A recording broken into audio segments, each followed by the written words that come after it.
Et c'est pourquoi tu rigoles? Attends, là, si je ramène pas l'objectif, je paye 120 000 euros. 120 000 euros.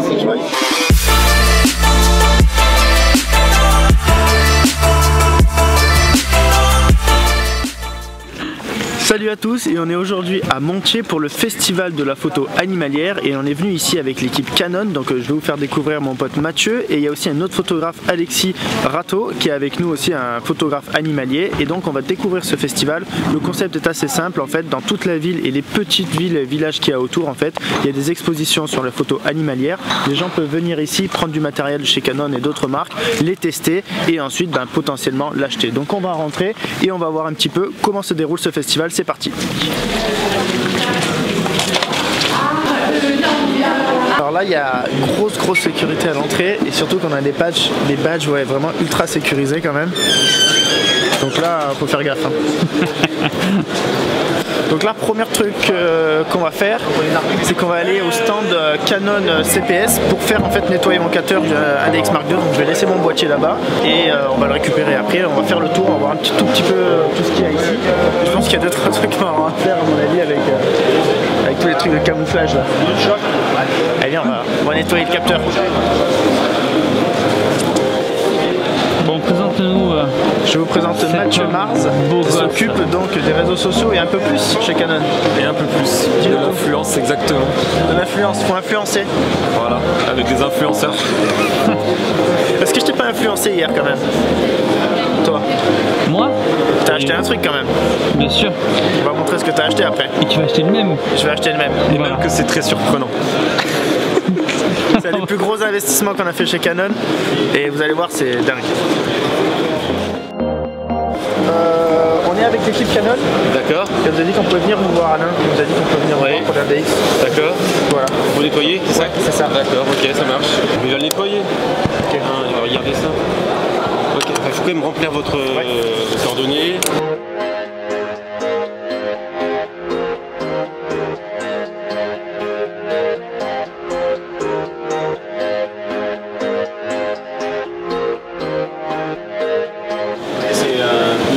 Là, le bouquin là, ça c'est pour extraire le livre.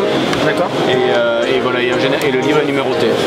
On modifie la fabrication à un moment donné, on arrête la production, on change juste la plaque du noir pour ajouter une numérotation au bouquin. C'est magnifique. Hein.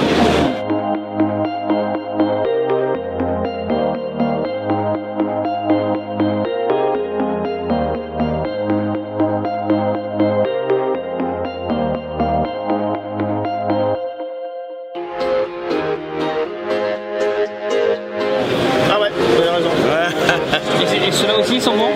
Ouais, c'est des Michocos, ça t'a pas connu toi, t'es trop jeune. Mange ça, tu vas voir. Ceux-là, c'est 5 fois. Tu laisses fondre sous la langue. Tu laisses fondre. D'accord. Et après, t'as le caramel derrière.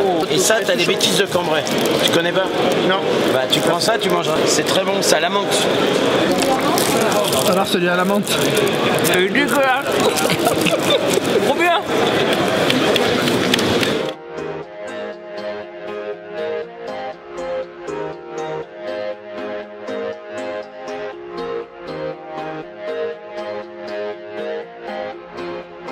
Là, on est arrivé sur le stand chasse et pêche. On va tester. Franchement, c'est pas mal quand même. T'imagines, tu viens comme ça à ton mariage? Oh, tu es bien là, la pêche dedans. Je te jure, c'est trop bien la pêche.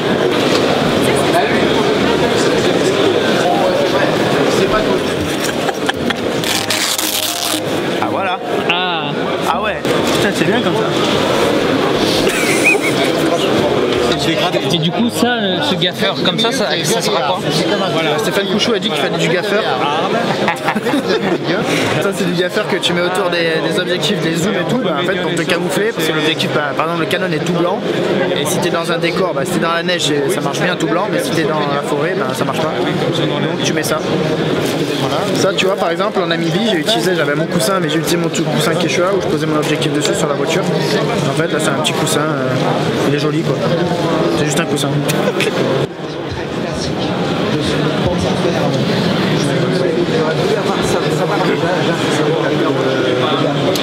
Je pense qu'il va falloir investir là, mais on va voir. Allez, On y va. ça va être dur d'investissement là. Allez, on se lance, on se lance. Tu l'as fait, ça y est. J'ai investi. Fallait le faire, fallait franchir le cap. Celui-là d'investissement. C'est magique. Fallait franchir le cap, ça faisait un moment que je l'avais plus. Voilà, j'en ai eu pour... je sais pas.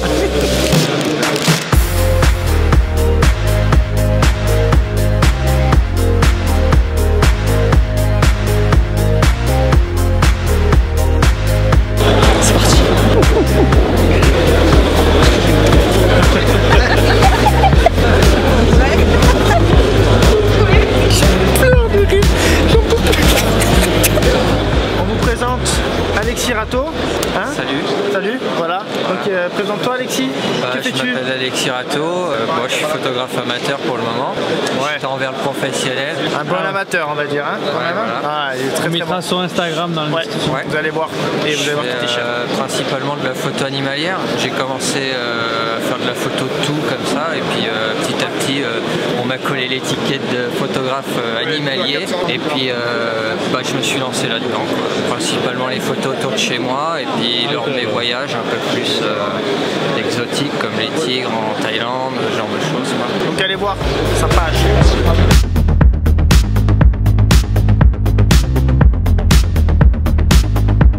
Wow, on voit super loin avec ça. Par contre celle-ci là, on est plus sur du Chanel. Donc je pouvais faire celle-là. Et après, tu défiles de là-bas jusqu'ici. Tout là là. Tout là. Allez. Allez, c'est parti. Parti.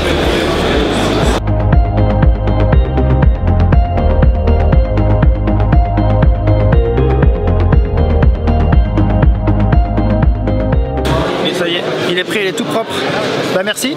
Prêt à repartir. Prêt à repartir. Vous avez dû voir des choses dedans, non? On a vérifié la visée, nettoyé la visée, le capteur, nettoyé le miroir bien sûr, contrôler le firmware, mise à jour si nécessaire. Vraiment tout, Voilà.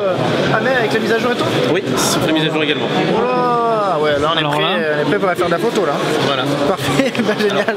Bon reportage alors. Super, merci. Voilà. Ça va bien? Bonjour. Ça va? C'est quelque chose de nouveau. C'est quoi? En zoom. Qu'est-ce que vous conseillez? Moi j'avais testé le 400 avec vous. 402.8, oui. Oui. Après, je sais pas, il y a quoi de... Quand on choisit une focale fixe, justement, on veut avoir de la qualité. On veut avoir... Il y a une utilisation bien spécifique. Un animalier va prendre du 500 mm, un stadier va prendre du 400 mm. Toujours 600 et 800 alors? 600 et 800, c'est vraiment pour la haute faune. Ça veut dire que tu fais de l'orée, tu es vraiment t'es dans des conditions vraiment extrêmes au niveau emplacement. Ouais. Un 500, alors pourquoi le 500 ça a été, à mon avis, c'est mythique. C'est toujours, l'animalier va toujours prendre du 500. Okay. Le reste, imagine-toi là, pour les gens qui font vraiment de la faune et qui sont en haute montagne, le 500 ça peut être un peu court. Donc il est mieux avoir un 600, cropper dedans, pour être sûr de jamais être... Parce que quand tu es en montagne, tu n'as pas la possibilité de te rapprocher ou tu n'es pas en affût. Ouais. Okay. Donc quand tu as l'animal, s'il est loin, tu aimes bien avoir de la longue focale pour...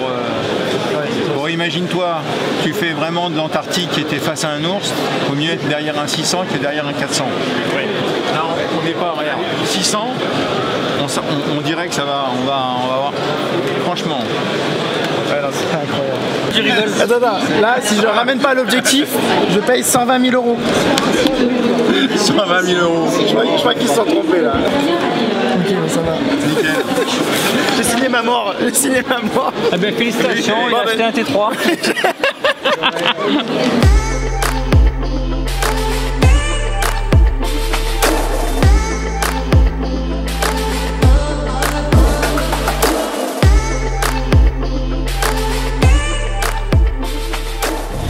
Bon là on a fait un petit test rapido, donc les oiseaux ils sont quand même assez loin. Mais voilà, j'ai fait quelques photos où on voit vraiment toute la masse des oiseaux qui s'envolent. Et franchement c'est vraiment top, c'est ultra réactif. Enfin, c'est tout aussi bien que le 400 que j'avais testé en Namibie. Niveau qualité c'est pareil, sauf que là on est en 600. Une ouverture à f4, l'autre c'était f2.8. Mais niveau qualité on est même chose, c'est juste incroyable. Donc là c'est top, et surtout ce qui est bien, voilà, c'est le poids dans celui-là. C'est l'effort qu'ils ont fait sur le poids, ouais. Moi j'avais le 400 de l'ancienne génération qui était quand même bien lourd, et la nouvelle génération 400-600, incroyable, vraiment, c'est vraiment léger. Donc après bon bah c'est un gros budget, là on fait qu'un test, mais ils ont rajouté des choses aussi. Il y a le mode autofocus, donc classique, mode manual focus aussi, et le mode PF qui est un mode manual focus aussi, mais pour la vidéo cette fois-ci, qui permet donc d'avoir en fait la sensibilité ici beaucoup plus fluide, parce que là ici ça peut être un peu saccadé selon comment on fait à la main, et en fait ça va se faire à cet endroit ici, et ça va être donc beaucoup plus fluide pour la vidéo. Donc ça aussi c'est un nouveau truc, et c'est vraiment pas mal du tout. Et après il y a tous les autres modes stabilisateurs, 1, 2, 3, le 1 c'est les deux axes comme ça, il m'a expliqué, le 2 c'est pour les filets, donc là ça marche vraiment bien pour la photo d'automobile par exemple, et le 3 c'est un mode qui est un petit peu plus, qui consomme moins en fait. Dans la visée on voit pas la stabilisation, mais au moment où on déclenche la stabilisation s'active, donc ça c'est vraiment pas mal.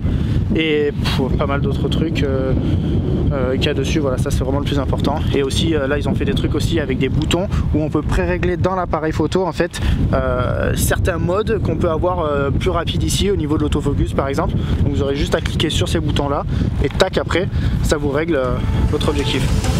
Donc c'est pas mal.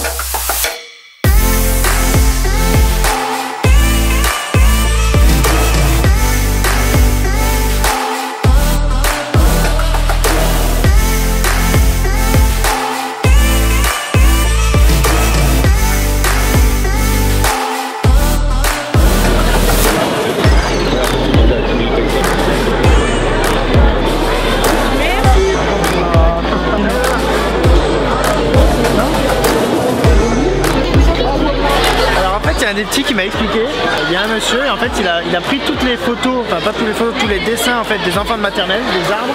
Et regardez ce qu'il a fait, en fait il a modélisé en 3D un genre de jeu vidéo où on peut se déplacer dans une forêt, et en fait on voit vraiment tous les dessins de tous les enfants. Et je trouve ça vraiment génial parce que ça les initie à la photo, en fait on va dire un début pour aller dans le monde de la photo. Donc je trouve ça vraiment top, regardez.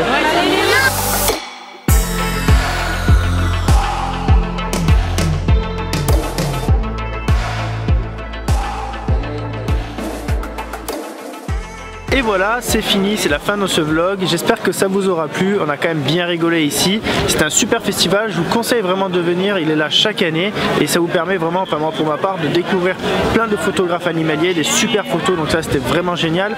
Alors ici c'est vrai que on n'a pas vu beaucoup de jeunes sur ce festival, et je trouve ça un petit peu dommage parce qu'il y a vraiment des belles choses à découvrir. Si vous êtes un jeune photographe, n'hésitez pas à venir ici et à découvrir cet univers. C'est vraiment top, principalement si vous voulez faire donc de la photo animalière. Je vous donne donc maintenant rendez-vous dans le prochain vlog.